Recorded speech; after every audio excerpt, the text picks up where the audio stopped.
Assalamualaikum warahmatullahi wabarakatuh. Kami dari kelompok 2 yang terdiri dari Rindiani Jafar, Laila Fajriyanti, dan saya sendiri Jafar Iji. Kami dari kelas 2B jurusan Manajemen Pendidikan Fakultas Ilmu Pendidikan Universitas Negeri Gorontalo. Saya selaku perwakilan dari kelompok 2 akan memaparkan materi tentang rekrutmen dan seleksi sumber daya manusia. Pembahasan yang pertama yaitu rekrutmen. Di sini terdapat 4 poin penting yang akan kita bahas. 1. Berdasarkan pengertian. 2. Tujuan rekrutmen. 3. Sumber, dan 4. Prosedur. Yang pertama, pengertian. Pengertian yang kami ambil berdasarkan pendapat dari Faustino. Menurutnya, rekrutmen merupakan proses mencari, menemukan, dan menarik para pelamar untuk dipekerjakan dalam atau oleh suatu organisasi. Rekrutmen merupakan proses komunikasi dua arah. Pelamar-pelamar menghendaki informasi yang akurat mengenai seperti apakah rasanya bekerja di dalam organisasi bersangkutan. Organisasi sangat menginginkan informasi yang akurat tentang seperti apakah pelamar-pelamar tersebut jika kelak mereka diangkat sebagai pegawai. Yang kedua, tujuan. Menurut Kasmir, ada 4 tujuan rekrutmen. 1. Memperoleh sejumlah tenaga kerja yang potensial. 2. Memperoleh sejumlah pelamar yang memenuhi kualifikasi. 3. Menentukan kriteria minimal untuk calon pelamar. Dan 4. Untuk kebutuhan seleksi. Yang ketiga, sumber. Sumber yaitu salah satu faktor yang ikut menentukan kualitas tenaga kerja.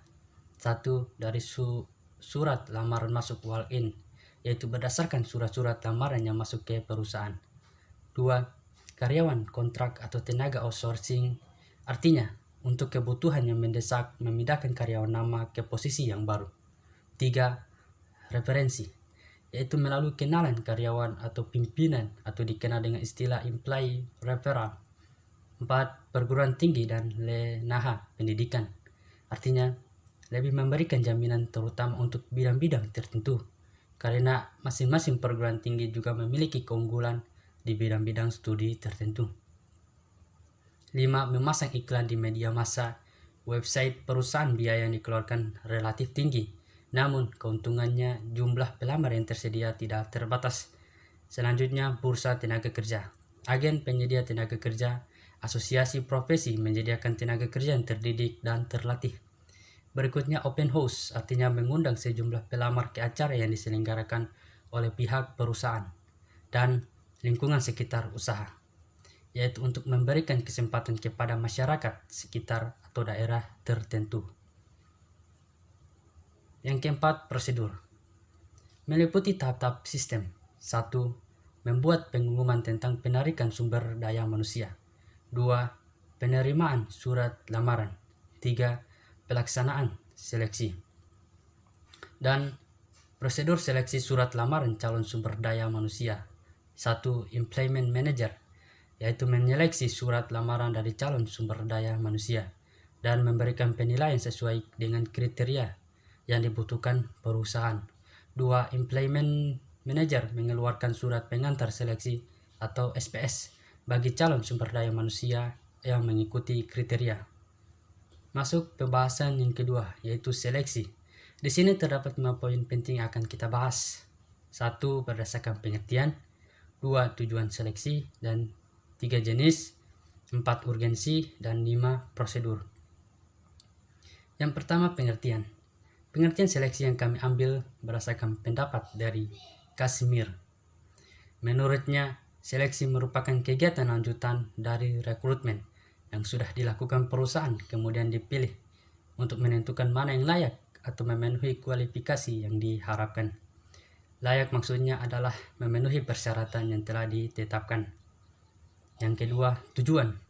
Terdapat 5 tujuan seleksi, yaitu 1. Reliabilitas. Reliabilitas adalah konsistensi suatu pengukuran kinerja, tingkatan di mana pengukuran kinerja bebas dari kesalahan acak berupa skor kebenaran atau standar-standar bagi reliabilitas. 2. Validitas. Validitas adalah perluasan di mana pengukuran kinerja menilai seluruh aspek-aspek yang relevan dari kinerja pekerjaan berupa kriteria validitas, kajian kriteria, dan validasi isi.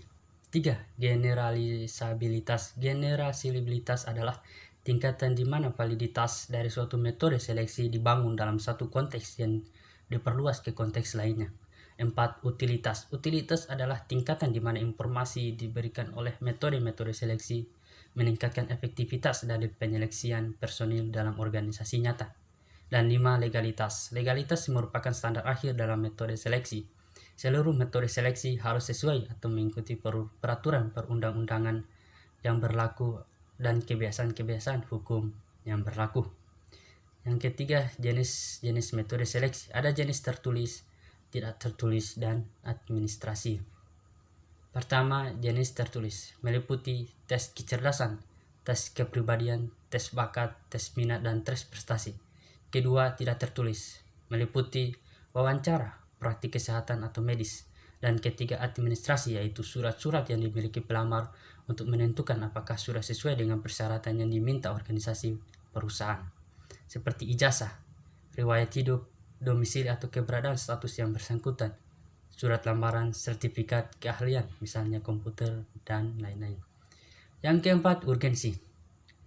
Kinerja organisasi perusahaan akan selamanya bergantung pada kinerja sumber daya manusia. Seleksi yang efektif sangat penting karena dana yang diinvestasikan untuk menarik atau mengangkat sumber daya manusia sebagai pegawai sangat besar. Globalisasi disertai revolusi komunikasi dan informasi.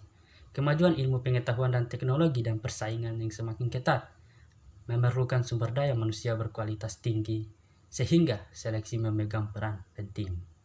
Dan yang terakhir yaitu prosedur. Ada prosedur 1 dan 2.